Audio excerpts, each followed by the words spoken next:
Lieutenant Commander Jack Reynolds scratched his head as he examined the strange invitation in his hands. The paper, if you could call it that, seemed to shimmer with an inner light, and the symbols across its surface rearranged themselves as he watched, transforming into English letters. You are cordially invited to attend the joining ceremony of the House of Zari. Your presence will honor us greatly as we celebrate this momentous union. Jack set the invitation down on his desk at the human embassy on Arcturus Station. After 3 years working in interspecies relations, he'd received plenty of alien communications, but this one felt different. The Zarkathi were notoriously private about their customs and rarely invited outsiders to their ceremonies. His communication panel chimed. Lieutenant Commander, Admiral Hassan requests your presence immediately. When Jack entered the Admiral's office, he found not only his superior but also 2 serious-looking government officials he didn't recognize. Reynolds, good timing, Admiral Hassan gestured to a chair. I understand you've received an invitation from the Zarkathi. Jack nodded. Just this morning, sir. Some kind of ceremony. One of the officials leaned forward. It's not just any ceremony. This is the royal family's daughter's wedding. No human has ever been invited to such an event. The diplomatic implications are enormous, added the other official. The Zarkathi control 3 star systems with resources Earth desperately needs. We've been trying to establish stronger ties for years. Admiral Hassan slid a data pad across the desk. You're going, Reynolds. This is a direct order from the top. The Zarkathi specifically requested you. Me? Jack blinked in surprise. Why would they ask for me specifically? Your work on the Centauri trade agreement impressed them. You have a reputation for respecting cultural differences. The Admiral's expression softened slightly. Plus, you're single with no family commitments. This mission might require you to be off Earth for up to a month. Over the next week, Jack prepared intensively. The briefings on Zarkathi culture were frustratingly vague about their marriage customs, mentioning only that they were complex and symbolic of their networked social structure. Remember, his cultural advisor said during their final session, the Zarkathi communicate as much through implication as through direct statement. When in doubt, observe others and follow their lead. The journey to the Zarkathi homeworld took 11 days aboard their transport vessel. Jack spent the time studying language basics and reviewing diplomatic protocols. The ship's interior was filled with twisting corridors that seemed to change configuration overnight, and the gravity fluctuated in patterns he couldn't quite grasp. When they finally arrived, Jack wasn't prepared for the spectacle that greeted him. The spaceport was decorated with flowing ribbons in colors his eyes could barely process. A delegation of tall, elegant Zarkathi waited on the landing platform, their silvery skin reflecting the light of their red sun. The honored guest arrives, announced one Zarkathi, bowing deeply. I am Vexlor, appointed to guide you during your stay. Jack bowed in return. Thank you for your welcome. I'm honored by the invitation. Vexlor's 4 eyes blinked in sequence. The honor is entirely ours, Lieutenant Commander Reynolds. The Royal House has prepared special accommodations for you. As they traveled through the capital city in a hovering transport, Jack marveled at the architecture. Buildings seemed to grow organically from the ground, their surfaces alive with shifting patterns. The streets teemed with Zarkathi going about their business, many stopping to stare at the human in their midst. We rarely see humans here, Vexlor explained. And never one so distinguished. Jack laughed nervously. I'm hardly distinguished. Just a diplomat doing his job. Ah, such modesty. Vexlor's translation device made the laugh sound like tinkling bells. Here we are, your residence during your stay. The building before them was smaller than the surrounding structures but elaborately decorated. Inside, a team of attendants waited to show Jack to his rooms. The suite was enormous, with furniture adapted for human physiology and a viewport overlooking a garden of moving plants. This is too much, Jack protested. I'm just a guest at the wedding. The attendant looked confused. But you are the guest of highest honor. These accommodations are appropriate. That evening, Jack was invited to a preliminary gathering at the royal palace.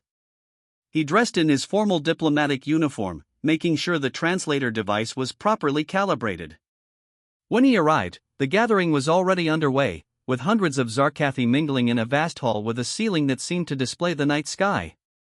Announcing Lieutenant Commander Jack Reynolds of Earth, a voice boomed, and to Jack's embarrassment, the entire assembly fell silent and turned toward him. The crowd parted, and a procession approached. At its center walked a Zarkathi female, distinguished by her elaborately patterned skin and the intricate jewelry adorning her forearms. She moved with grace that belied her height. Princess Clara, Vex Lore whispered to Jack. The bride. Jack bowed deeply as she approached. Your Highness, thank you for including me in your special day. The princess tilted her head, her eyes blinking in that sequential pattern that Jack was learning indicated surprise.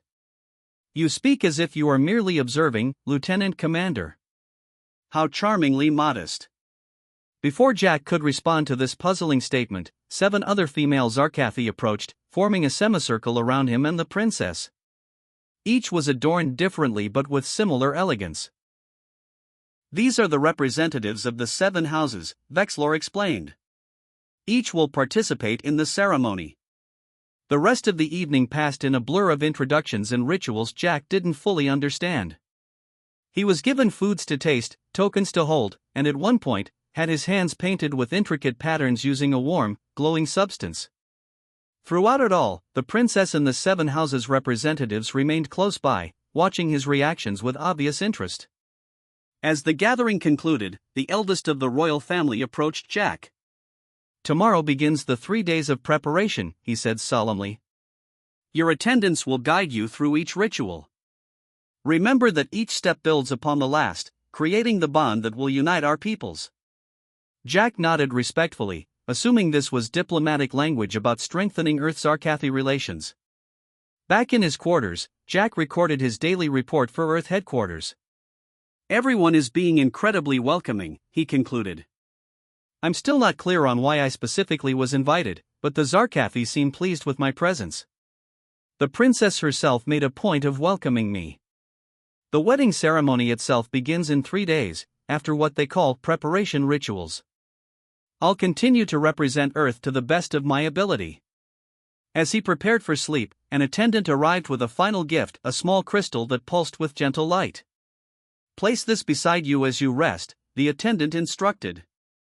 It will attune your dreams to the harmony of the joining. Jack thanked him and did as instructed, thinking it was just another cultural courtesy. As he drifted to sleep, the crystal glowed brighter, and he dreamed of stars connecting in beautiful, complex patterns, unaware that this was the first step in preparing him for a role far different from the one he imagined. Jack woke to the soft chiming of bells. The Zarkathi crystal beside his bed pulsed in rhythm with the sound. Through his window, he could see the red sun of the alien world rising over the strange twisting architecture of the city. An attendant entered without knocking, carrying a tray of food and a bundle of cloth. Good morning, honored one, the attendant said, bowing deeply. The first preparation day begins. You must eat and dress for the ritual of recognition. Jack ate quickly, finding the food oddly delicious despite its unusual colors and textures. The clothing turned out to be a robe made of a material that felt like silk but seemed to adjust its temperature to match his body. This is beautiful, Jack said, examining the blue and silver patterns that shifted across the fabric. But isn't this too elaborate for a guest? The attendant's translator device took longer than usual to process this.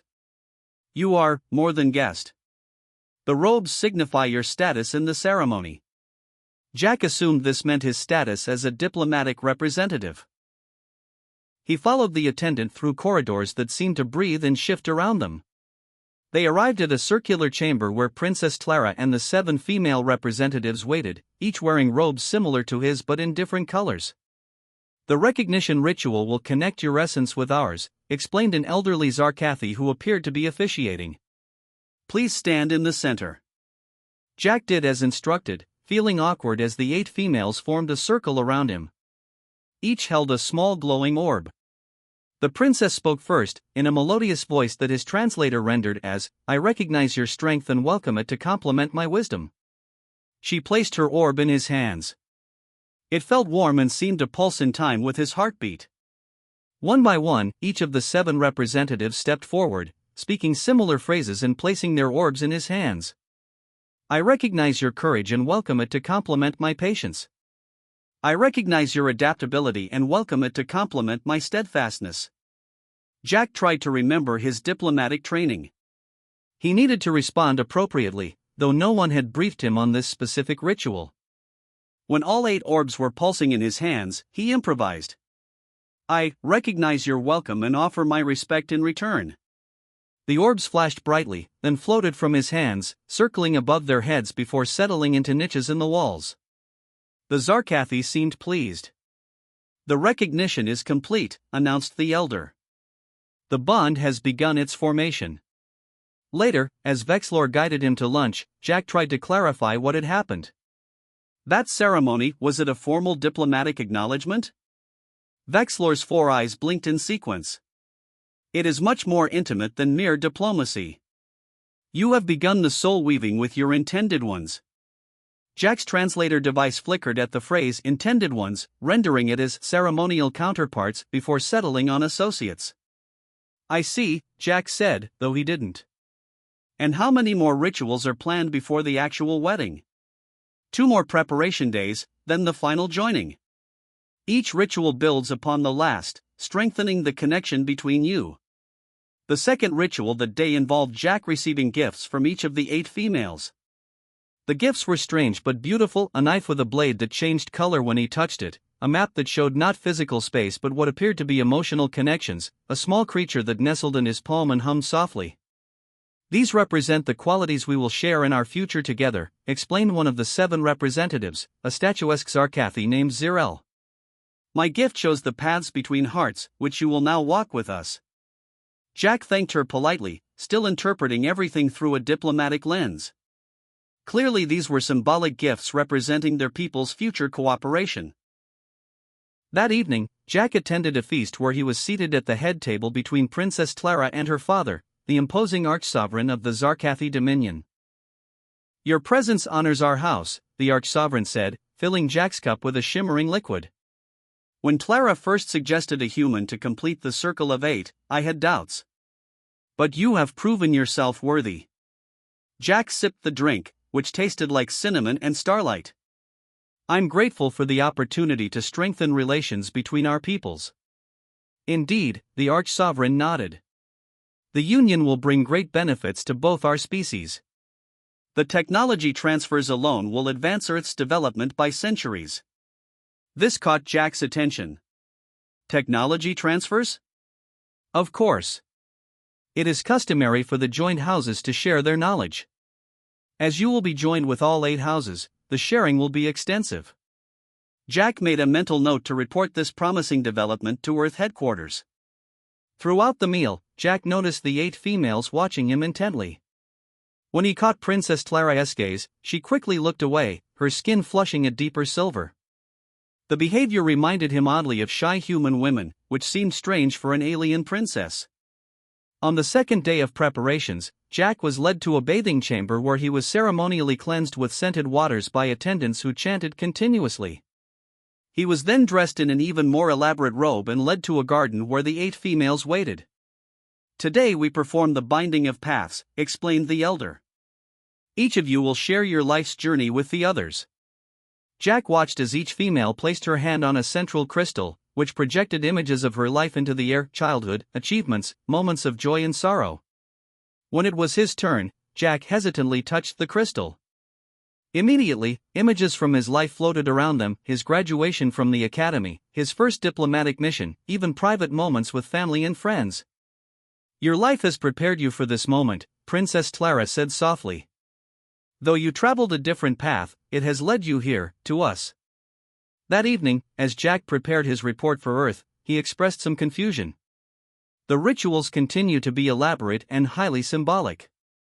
I'm being treated with extraordinary respect, almost as if I were the guest of honor rather than just a diplomatic observer. The princess and the 7 representatives from the other houses are particularly attentive. I believe this bodes well for future relations. On the third day, Jack was brought to a small chamber where a Zarkathi healer waited with strange instruments. "We must ensure compatibility," the healer explained, taking samples of Jack's blood and skin cells. "Though our studies suggest humans and Zarkathi can form a viable bond, your specific biology must be mapped." "For diplomatic purposes?" Jack asked, growing increasingly confused. The healer looked puzzled. "For the joining, of course. The bond must be physical as well as spiritual." Before Jack could question further, he was whisked away to the final preparation ritual. This time, he and the 8 females stood in a vast chamber before hundreds of Zarkathi witnesses. An intricate pattern was drawn on the floor with glowing material, and Jack was positioned at its center, with the females forming a circle around him. Each female approached, placing a mark on his forehead with the same glowing substance used for the floor pattern. When Princess Clara approached last, she whispered, "Tomorrow we complete what was begun long ago. Our worlds will be forever changed." As Jack returned to his quarters that night, his translator device finally managed to process some of the complex Zarkathi terminology it had been struggling with. A notification flashed on its screen, offering updated translations for key phrases he'd been hearing. Soul weaving was now translated as marriage bond. Circle of 8 became polygamous marriage group. Final joining was simply wedding ceremony. Jack froze, reading the screen again and again. A cold realization washed over him. He wasn't just attending a wedding tomorrow.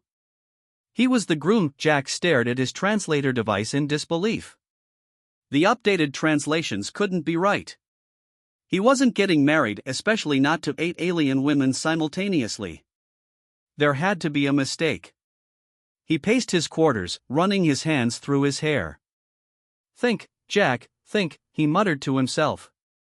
All the special treatment, the rituals, the gifts, the odd comments, they suddenly made horrifying sense. His communication panel chimed, interrupting his panic. It was Admiral Hassan. "Reynolds. How are the preparations going? Any diplomatic breakthroughs to report?" Jack tried to keep his voice steady. "Sir, we may have a situation. I believe there's been a massive cultural misunderstanding. The Zarkathi aren't inviting me to attend a wedding, they're expecting me to be the groom." There was a long pause before the Admiral responded. "Yes, we're aware of that." "You're what? You knew?" Jack's voice rose. "Why wasn't I informed?" Admiral Hassan sighed. "It was classified. The diplomatic corps felt you might refuse if you knew the full details." "This alliance is too important, Reynolds. The Zarkathi royal family specifically requested a human to join their houses in marriage as a symbol of our species' new relationship." "So you just decided to marry me off without telling me?" Jack couldn't believe what he was hearing. "Not exactly. The legal details are complex. Consider it more of a cultural ceremony than a legally binding Earth marriage. The important thing is to go through with it. The technology and resource sharing agreements that will follow are worth trillions." Jack ended the call and collapsed into a chair. How had he missed all the signs? He spent the night reviewing everything that had happened since his arrival, recognizing now what should have been obvious clues. Morning came too quickly. Attendants arrived to dress him in elaborate ceremonial robes that shimmered with patterns resembling both stars and DNA helixes intertwined.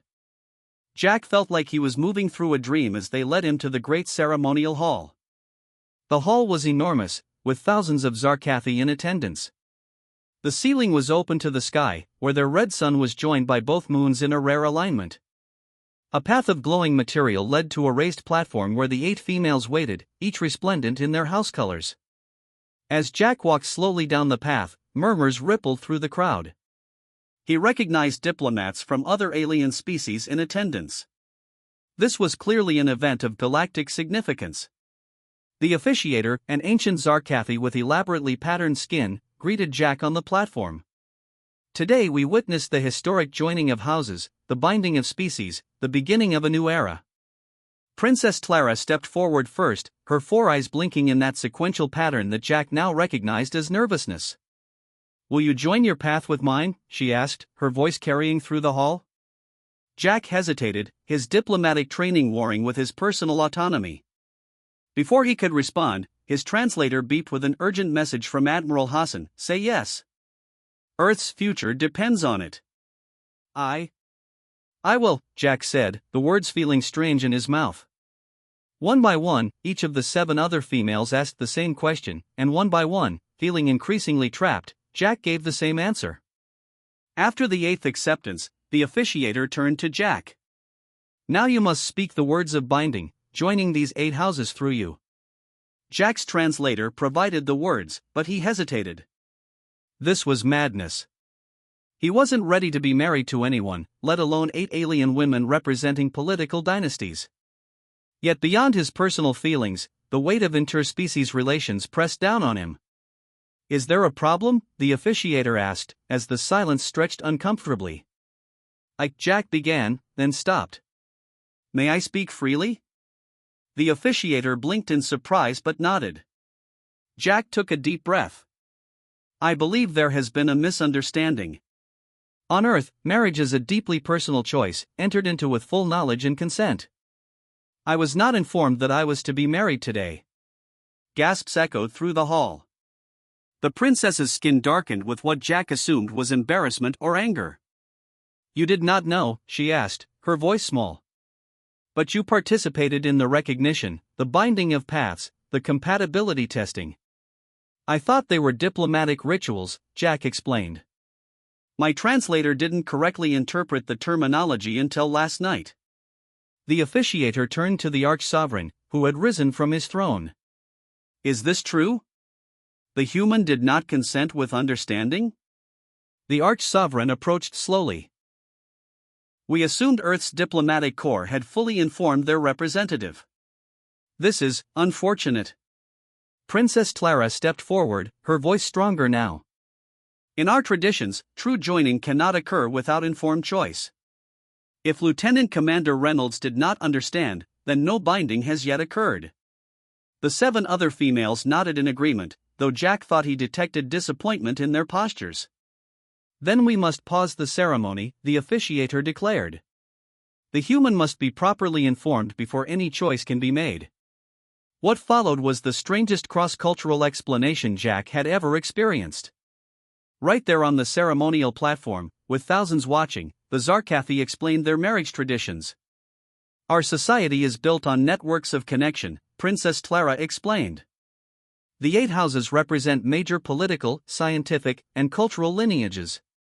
By joining with representatives from each house, you would create a living bridge between all aspects of our civilization and now, between our species." "It's not just symbolic," added Zirel, the representative Jack had come to recognize as the most forthright. "While the relationship includes what humans might consider romantic and physical elements, it's primarily a position of immense political and cultural influence." Jack absorbed this information, his diplomatic mind working overtime. "And what exactly would be expected of me in this arrangement?" "You would live primarily here, serving as advisor to all houses and representative of human interests," the Arch-Sovereign explained. "You would help guide our species cooperation, with full access to our technology and resources to share with Earth as appropriate." "And the marital aspects?" Jack asked hesitantly. Princess Claria's skin flushed silver again. "Those develop naturally, as in any joining. There is no obligation beyond what feels right to all involved." Jack considered his options. Refusing would cause a diplomatic incident and potentially set back human-Zarkathi relations for generations. Accepting would change his life forever, but could advance human interests in ways nothing else could. "I need time to think," he finally said. The officiator nodded. "That is reasonable. The ceremony will be postponed until you have made an informed decision." As Jack was escorted from the hall, whispers followed him. He noticed the princess watching him, her expression unreadable to his human eyes. Back in his chambers, Jack paced again, but with clearer purpose. He opened a communication channel to Earth. "Admiral Hassan, we need to talk. I want the full, unclassified truth about this assignment, and I want it now." The Admiral's face appeared, looking grave. The truth, Reynolds, is that this marriage alliance was proposed by the Zarkathi 6 months ago. They've been studying human culture extensively and became fascinated with our adaptability. They specifically requested someone with your diplomatic record. And you couldn't just ask me? We worried you'd refuse. The stakes are too high. The Zarkathi have technology centuries beyond ours, resources we desperately need, and influence with a dozen other species. Jack sat down heavily. So I'm just a sacrifice for the greater good? The Admiral's expression softened slightly. Not a sacrifice. An opportunity. Think about it, Reynolds.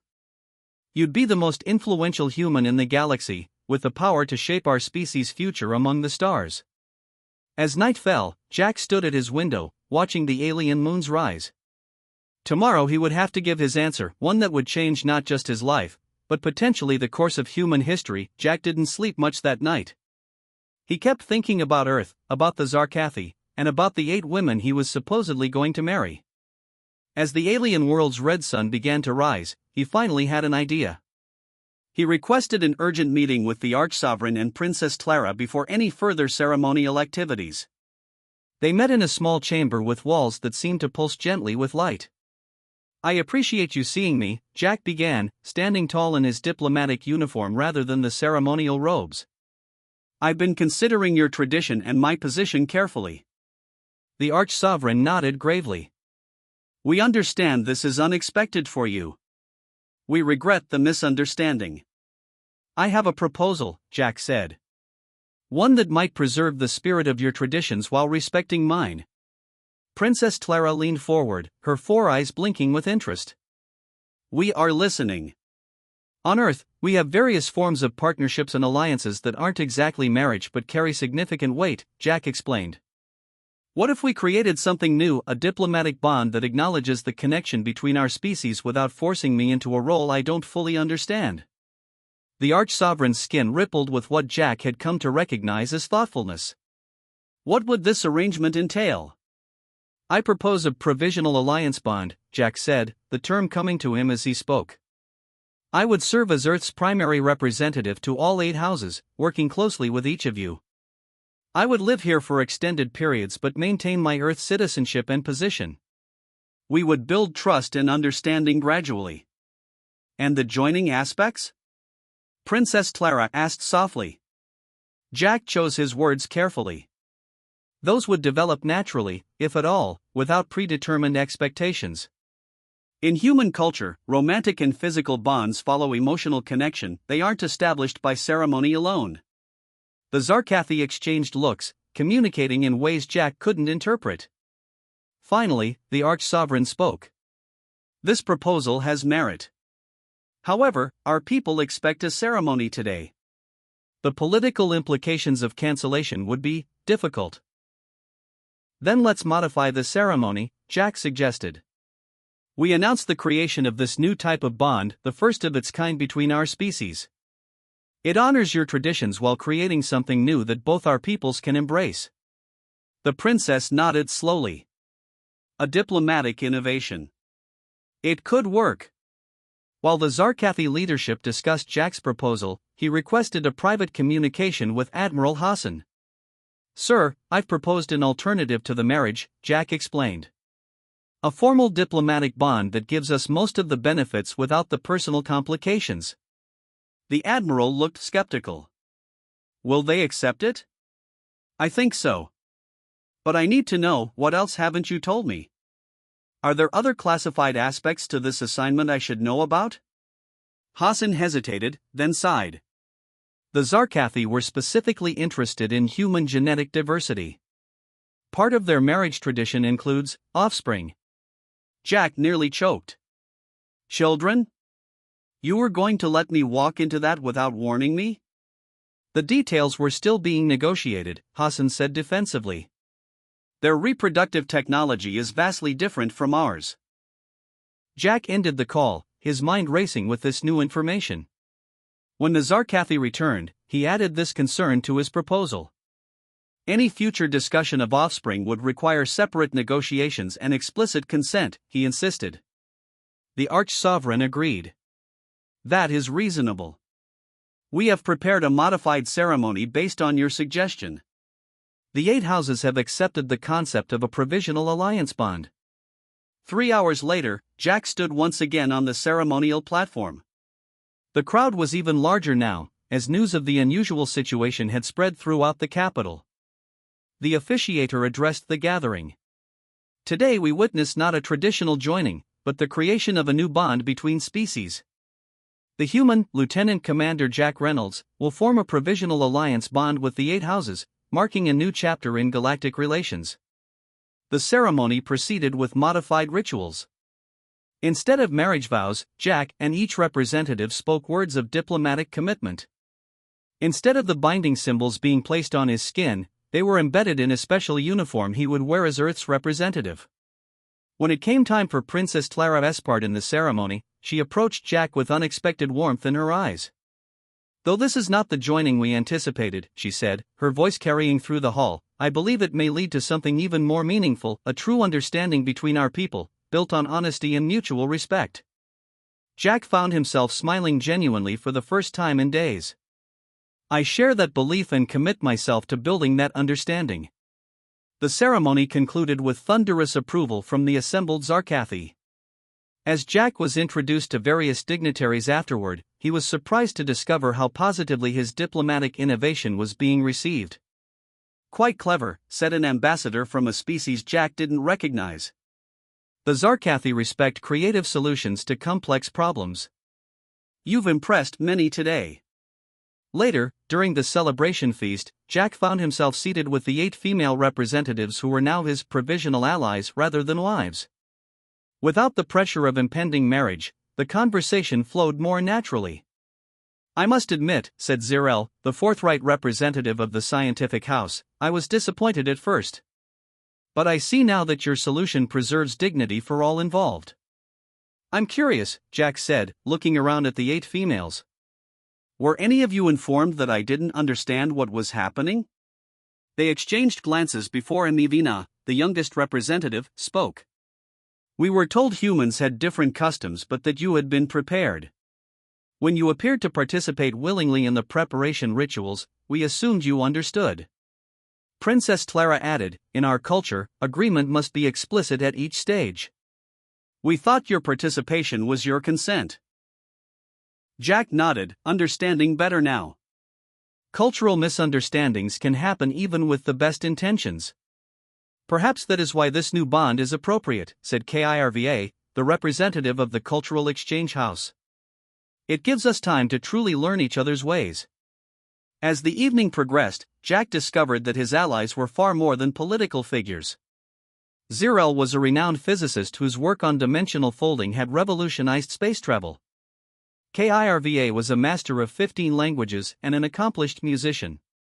Princess Clara herself had led diplomatic missions to 12 different species. The Arch-Sovereign approached as the celebration was winding down. Lieutenant Commander, your solution was elegant. The treaty documents incorporating your provisional alliance bond are being prepared. They include the technology transfers and resource agreements originally planned. Jack bowed respectfully. Thank you for your flexibility, your sovereignty. Earth will honor this arrangement. There is one other matter, the Arch-Sovereign added. Your Earth superiors have requested your immediate return to brief them on these developments. Jack felt a momentary disappointment. Despite the chaos and confusion, he had just begun to appreciate the complexity and beauty of Zarkathi culture.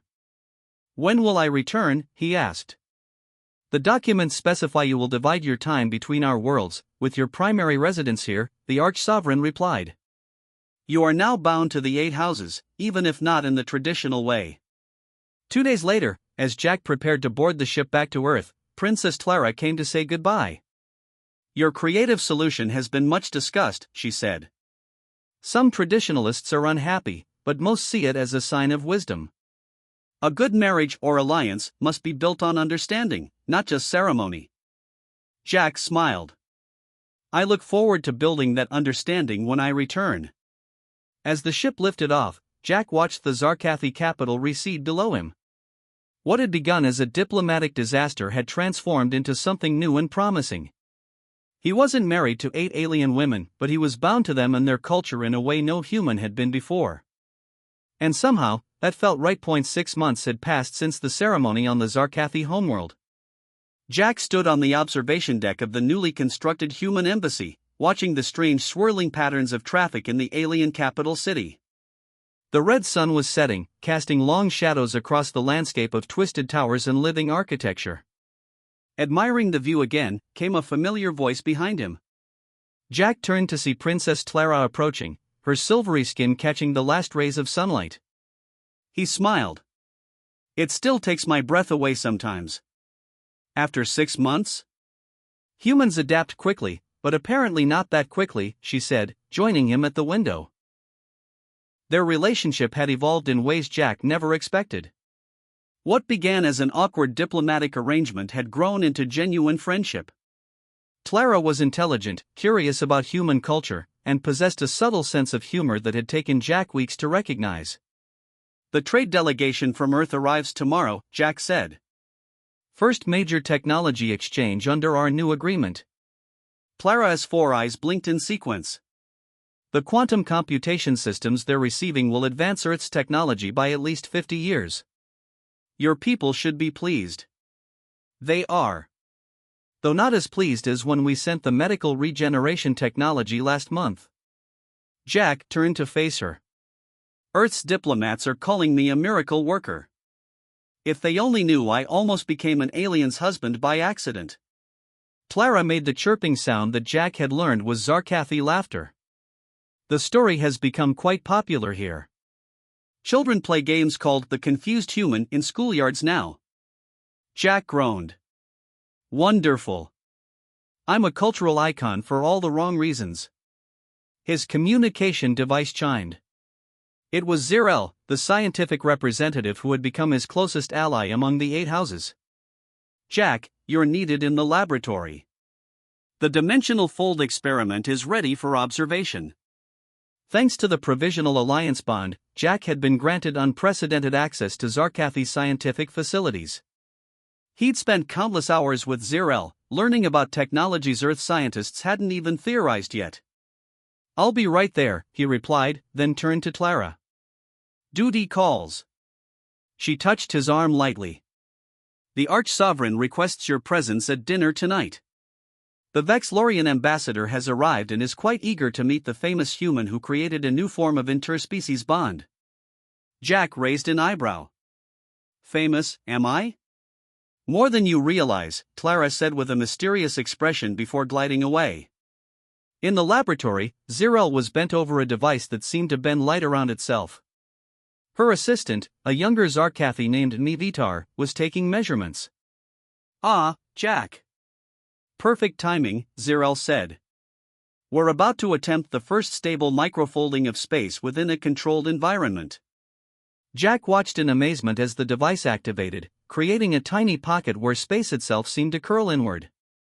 The implications were staggering: instant transportation, new forms of energy production, even theoretical time manipulation. This is what we're sharing with Earth? Jack asked, incredulous. Zirel's skin rippled with what Jack had learned indicated pride. Not yet. But in 5 years, yes, as specified in our agreement. Your people will need to master quantum computation first. Later that day, Jack met with Kirva from the Cultural Exchange House. She had been teaching him Zarkathi artistic traditions, while he introduced her to human music and literature. Your Shakespeare translations have been approved for distribution, she informed him, her voice melodious through the translator. The concept of tragic romance particularly resonates with our younger generation. And how are the human students enjoying Zarkathi poetry? Jack asked. Confused, mostly, Kirva admitted. Your species' obsession with rhyming sounds rather than emotional frequencies is difficult to overcome. At dinner that night, Jack found himself seated beside the Vexlorian ambassador, a tall, insectoid being with compound eyes and metallic exoskeleton. Fascinating approach, Lieutenant Commander, the ambassador said. When word reached our system about your innovative diplomatic solution, many were impressed. It was just a practical compromise, Jack said modestly. Indeed. So practical that 3 other species have inquired about forming similar bonds with humans. Jack nearly choked on his drink. They what? The Arch-Sovereign, overhearing, joined the conversation. It's true. The Mavari Collective has formally requested a provisional alliance bond with a human representative. As have the Thoraxians and the Chuolan Synarchy. But I don't understand, Jack said. Why would they want that? Your species is new to galactic society, adaptable, and clearly innovative, the Vexlorian explained. Many see potential in closer ties with humans. Your solution created a framework for such ties without the cultural complications of traditional arrangements. Later that night, Jack sent an urgent message to Admiral Hassan. The Admiral's response was immediate and enthusiastic. This is an unprecedented opportunity, Reynolds. 3 more advanced species wanting formal alliances? The diplomatic corps is ecstatic. Sir, they're essentially asking for more humans to be put in the same position I was, Jack pointed out. Do we even have people willing to do this? We've already received 47 volunteer applications, Hassan replied. Your reports about Zarkathi technology have made quite an impression. People are lining up for the chance. Jack shook his head in disbelief. And to think, 6 months ago I was panicking about an accidental marriage. The next morning, Jack met with all 8 of his provisional spouses for their monthly council. These meetings had become the highlight of his diplomatic work, 8 brilliant minds representing different aspects of Zarkathi society, all working with him to strengthen ties between their peoples. The human trade delegation arrives today, he reminded them. I'd like each house to assign a representative to work directly with them. Nivina, the youngest representative, spoke up. I've been studying Earth's environmental restoration projects. Your species has made remarkable progress repairing your planet's damage. My house would like to contribute to those efforts. That would be welcome, Jack said, making a note. Princess Clara leaned forward. There is another matter to discuss. The success of our arrangement has led to a proposal from the Council of Elders. What kind of proposal? Jack asked cautiously. They wish to formalize the Provisional Alliance Bond as an official diplomatic framework. It would be known as the Reynolds Protocol. Jack blinked in surprise. Named after me? It was your innovation, Zirel pointed out. The first of its kind. The Reynolds Protocol would establish guidelines for allied species to form bonds without requiring full cultural assimilation, Plarat explained. Your accidental marriage might become the foundation for a new era of galactic diplomacy. Jack couldn't help but laugh. Admiral Hassan will be thrilled. He's already planning more alliances. We assumed as much, said KIRVA. Which is why we've prepared training materials for your future diplomats.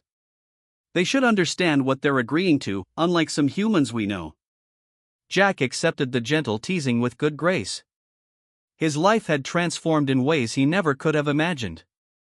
He now split his time between Earth and the Zarkathi homeworld, had access to technologies beyond human imagination, and had formed friendships with beings from another star system. As the meeting concluded, an attendant entered with a message. Lieutenant Commander, a communication from the Mavari Collective for you. Jack opened the message to find an elaborate invitation, shimmering with strange symbols that shifted as he watched. What is it? Clara asked, noticing his expression. An invitation, Jack said slowly. To attend a ceremonial integration of diplomatic representatives on the Mavari homeworld. All 8 Zarkathi representatives exchanged glances before breaking into their melodious laughter. Perhaps, Princess Clara suggested with twinkling eyes, you should read the fine print this time. Jack grinned, remembering how this all began. Definitely.